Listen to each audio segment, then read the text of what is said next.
हाँ तो भाई, आपका वीडियो में स्वागत है दोस्तों। आपको दिख रहा है कि समुच्चय के प्रकार। इस वीडियो में बात करेंगे समुच्चय के प्रकार कि समुच्चय कितने प्रकार के होते हैं। तो हमारा ये वीडियो शुरू है यहाँ से समुच्चय के प्रकार से। इस वीडियो में आपको बताऊंगा कि समुच्चय के प्रकार कितने होते हैं। समुच्चय को यहाँ हम लिख सकते हैं समुच्चय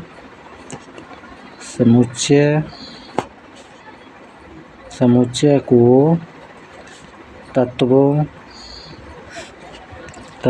की संख्या और उनके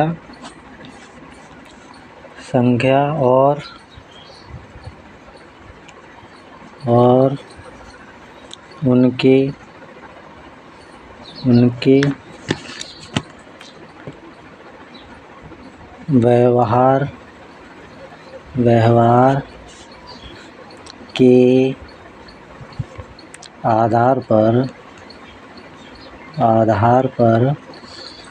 के आधार पर कई प्रकार के ये होते। ठीक है दोस्तों, ये आपका हो गया कि समुच्चय के प्रकार। तो इसमें कह सकते हैं हम कि समुच्चय को तत्वों की संख्या और उनके व्यवहार के आधार पर कई प्रकार के होते हैं। ठीक है, समुच्चय के प्रकार। अब हम त्वरित संदर्भ में समझेंगे इन्हें। आपको बता देता हूँ कि त्वरित संदर्भ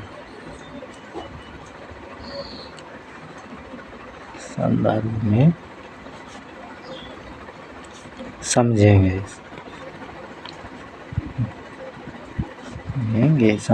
ठीक है,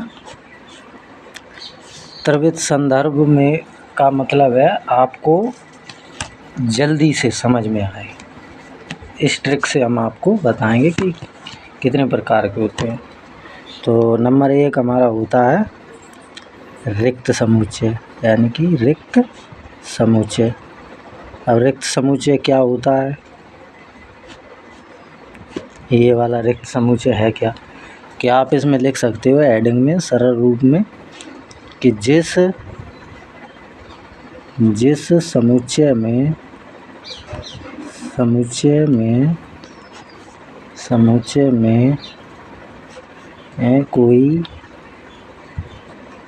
कोई तत्व नहीं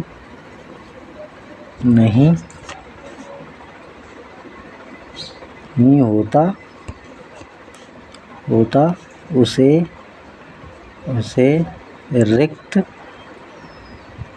रिक्त समुच्चय कहते हैं। ठीक है, कहते हैं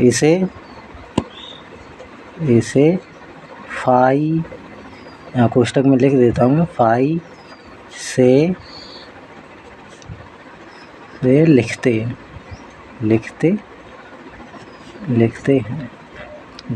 दर्शाते हैं। ठीक है, ये आपका हो गया रिक्त समुच्चय। इसका ये सिंबल होता है ऐसे मंझला कोष्टक और ये वाला ऐसे। इसमें कोई भी तत्व नहीं होगा, यहाँ पर कोई तत्व नहीं होगा, उसको बोलते हैं रिक्त समुच्चय। अब आपके आगे आने वाला है परिमित, इसको बोलते हैं परिमित समुच्चय। ठीक है दोस्तों, वीडियो में कोई गलती वगैरह हो जाए तो मैं आपको दोबारा बता दूंगा। ठीक है, तत्वों का ये परिमित समुच्चय क्या होता है? ये होता है कि तत्वों को गिना जा सके, यानी कि कोई भी समुच्चय है उसमें तत्वों को गिना जा सके, उसको हम परिमित समुच्चय कहते हैं। ऐसे इसमें डायरेक्ट लिख सकते हैं हम तत्वों को गिना जा सके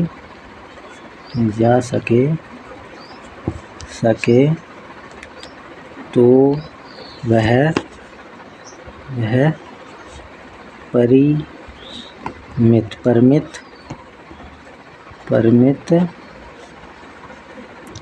परिमित समुच्चय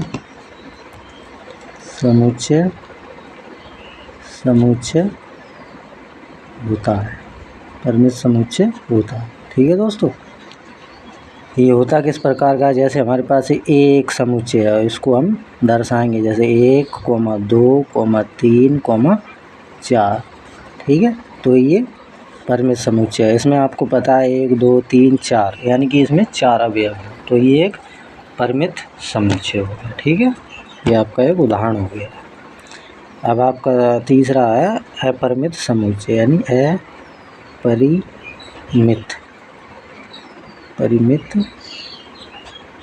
समुच्चय। ठीक है, अपरिमित समुच्चय क्या होता है, इसको हम देख सकते हैं।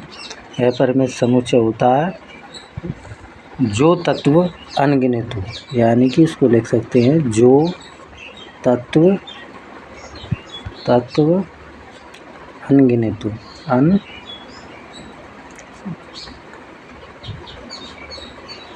अनगिनत, ये मैं सही से लिख देता हूँ, अनगिनत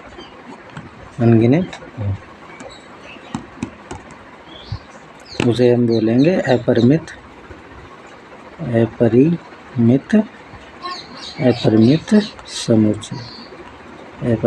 समुच्चय।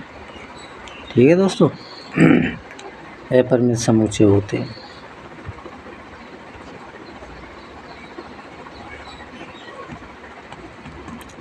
जैसे उदाहरण के लिए हम ले लेते हैं कि समुच्चय B है, उसके अंदर है 1, 2, 3, 4, और यहाँ ऐसे करके अंडरलाइन होता है, इसको हम बोल देते हैं अपरिमित समुच्चय। ठीक है, तो ये आपका एक उदाहरण हो गया अपरिमित समुच्चय। ये मंजिला कोष्ठक होता है, इनको मंजिले कोष्ठक में ही लिखते हैं। एकल समुच्चय क्या होता है, एकल समुच्चय भी आपको बता देते हैं। एकल समुच्चय होता है एकल समुच्चय। ठीक है, एकल समुच्चय क्या होता है, किसी समुच्चय में, जैसे किसी समुच्चय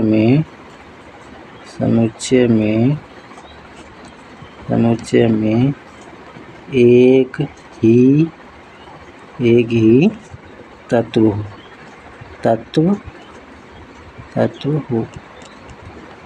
तो वह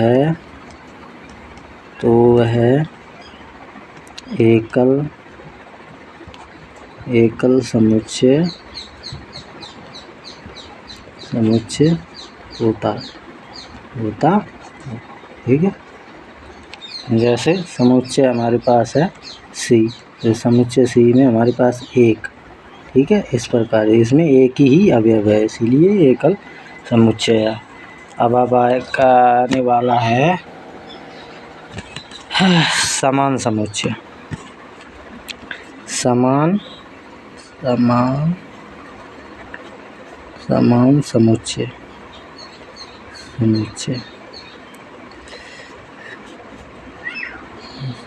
समुच्चय, इसको हम दर्शाएंगे जिसमें, यहाँ हम लिख सकते हैं इसकी हेडिंग, जिस समुच्चय में, ये मैं शॉर्ट में लिख देता हूँ दोस्तों, जिस समुच्चय में बिल्कुल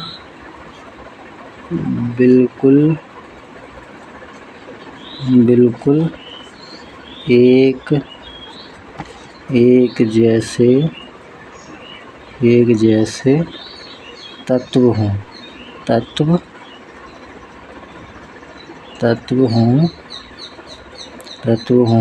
समान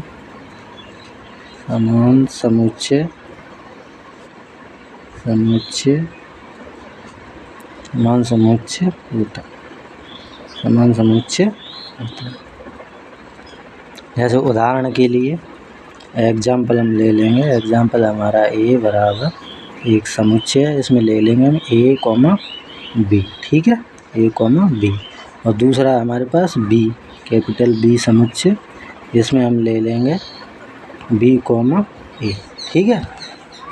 अब इसमें चाहे कैसा भी हो, इसमें समान समुच्चय आपके पास दोनों में, तो इसको हम बोल सकते हैं ये समान समुच्चय है। ये मंझला कोष्ठक है दोस्तों, ठीक है।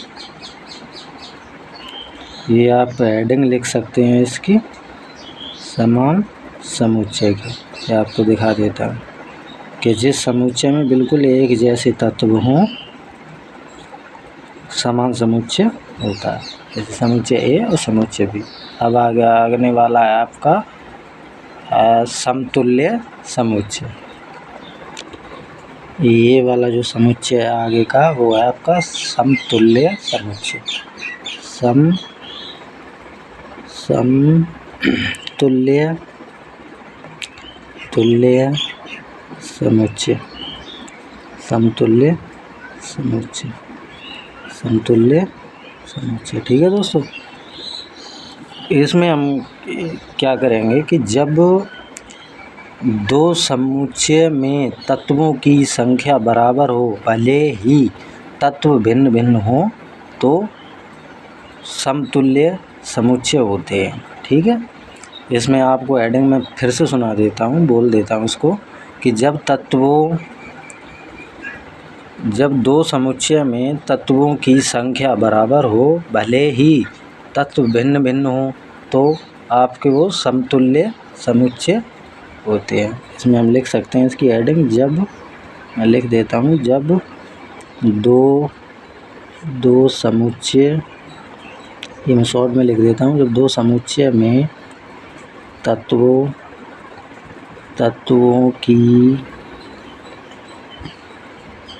की संख्या बराबर हो, भले ही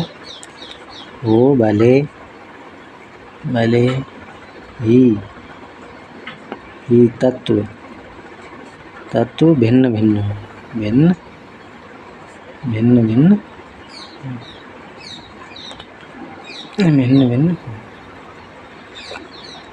तो आपके वो समतुल्य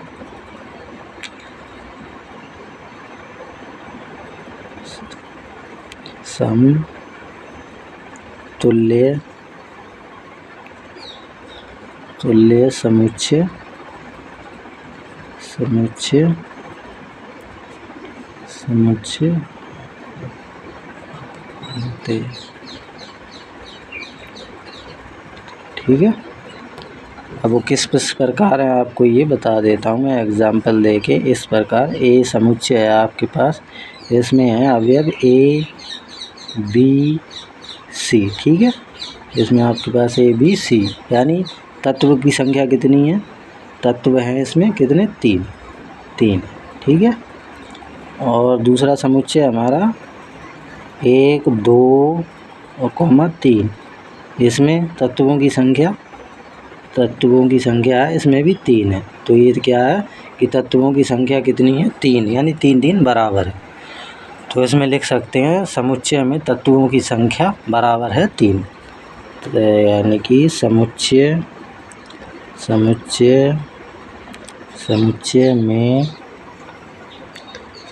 में तत्वों की संख्या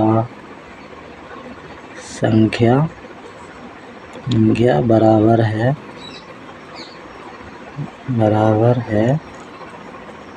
है 3, ठीक है, 3।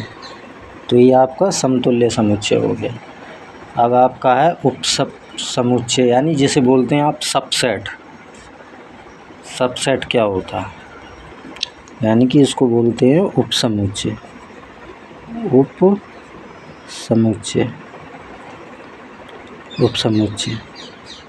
जैसे अंग्रेजी में बोल देते हैं सबसेट, लिख देता हूँ सबसेट, ठीक है। सबसेट क्या होता है, इसको हम हेडिंग में लिख सकते हैं कि समुच्चय A का हर तत्व समुच्चय B में मौजूद है। ये आपकी सरल हेडिंग है,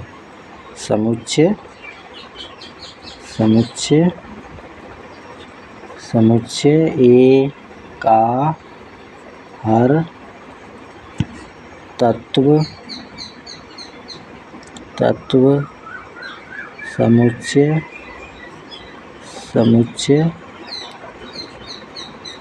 समुच्चय बी में मौजूद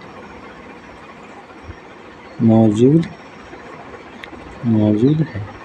ठीक है दोस्तों, तो इस प्रकार होता है। इसको अब लिख कैसे सकते हैं, इसको कैसे दर्शाएं, तो बहुत से छात्रों को थोड़ा इसको लेकर के विघटन रहता है। तो उसको हम लिख सकते हैं ए सबसेट का चिन्ह ऐसे होता है, ऐसे थोड़ा डैश लगा दो आप, बार का चिन्ह, अंडर बार।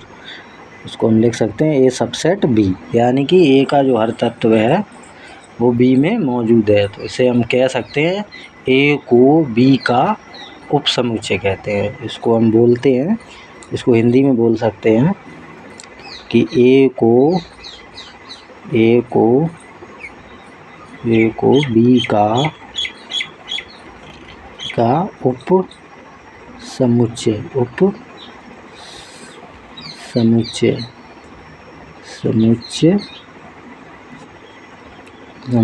कहते हैं। ठीक है, कहते, इसको हिंदी में इस प्रकार आप बोल सकते हैं। मैंने आपको नीचे लिख के दे दिया है, यानी ए को बी का उपसमुच्चय कहते हैं, ए सबसेट बी। आप डायरेक्ट भी बोल सकते हैं। अब आपका आगे वाला है सार्वत्रिक समुच्चय, यानी कि सार्वत्रिक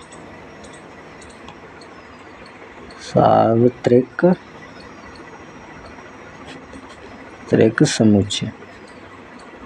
ये थोड़ा पेन थोड़ा पतला चलता है दोस्तों, इसकी राइटिंग थोड़ी पतली आती है। यानी सार्वत्रिक समुच्चय होता क्या है, इसको समझें कैसे। एक चीज़ क्या है कि सार्वत्रिक समुच्चय होते क्या है। तो सार्वत्रिक समुच्चय वो होता है, जैसे आप किसी भी स्टेट में चले जाओ, आप किसी भी विश्व या कहीं भी आप रह सकते हो। जैसे आपका देश है, कोई भी अलग देश है, यहाँ आपने देखा होगा कि जो जुए का जो पासा होता है, जिससे लूडो खेलते हैं बहुत से बच्चे, तो उस जो लूडो के अंदर जो नंबर होते हैं वो 1 से लेके 6 तक होते हैं, उसमें 7वां नंबर नहीं होता है। तो उस जो पासे के अंदर जितने नंबर काउंटिंग होते हैं ना, वो सिर्फ 6 ही तक होते हैं। उस पासे के अंदर पहले 1 बिंदु होगा, फिर 2 होंगे, फिर 3 होंगे, फिर 4 होंगे, फिर 5 होंगे, फिर उसमें 6 बिंदी होंगी। तो वो 6 आपका हो जाता है कि आपका 6 नंबर आया, तो आपको 6 चलने पड़ेंगे। तो जो डाइस यानी पासा होता है, उसकी जितनी भी नंबरों की जो बात की जाती है, संख्या होती है, वो विचार अधीन होती है। तो आप समझ जाइए कि उसी को ही सार्वत्रिक समुच्चय बोला जाता है। तो आप इसको लिख सकते हैं, वह बड़ा समुच्चय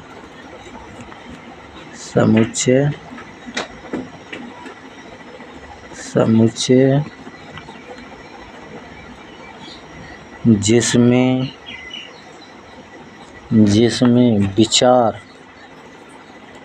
विचार अधीन संदर्भ के सभी तत्व शामिल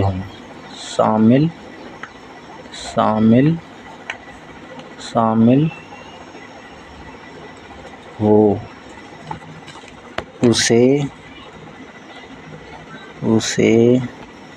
सार्वत्रिक समुच्चय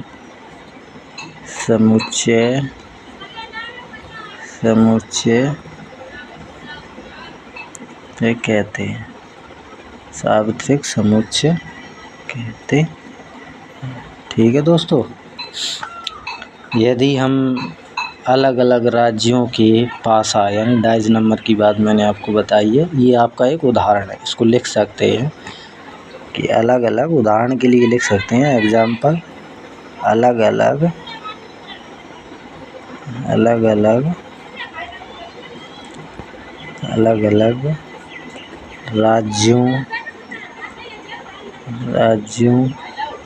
के पासा यानी कि इंग्लिश में लिख देता हूँ DICE, डाइस के नंबरों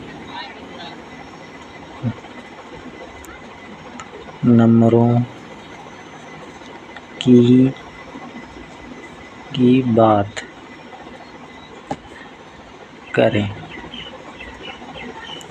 तो आप उसमें एक समुच्चय लिख सकते हैं, उसे कैपिटल U बना के इसको ऐसे करके इसमें लिख सकते 1 2 3 4 5 6 और आप इसको समुच्चय को बंद कर दें। तो ये आपका हो गया एक सार्वत्रिक समुच्चय हो गया। ठीक है, जो डाइज की बात की जाती है आपका एक सार्वत्रिक समुच्चय। ये मैं आपको दिखा देता हूँ अच्छी तरीके से। ये हेडिंग आप स्क्रीनशॉट वगैरह भी आप ले सकते हैं वीडियो का, और मैं आपको दिखा देता हूँ ये वाली हेडिंग दोस्तों। इसमें आप इसको ले सकते हैं, इसका भी स्क्रीनशॉट वगैरह ले सकते हैं। उप समुच्चय का, समतुल्य समुच्चय का, समान समुच्चय का, और इसका भी आप ले सकते हैं एकल समुच्चय, परिमित समुच्चय आपका, और ये रिक्त समुच्चय और समुच्चय के प्रकार। इन सब का आप स्क्रीनशॉट लेके आप अपनी पुस्तक में नोट भी लिख सकते हैं इनका। ठीक है दोस्तों, आपका दिन शुभ हो दोस्तों, और वीडियो देखने के लिए थैंक्स। और वीडियो को लाइक करें, सब्सक्राइब करें दोस्तों, और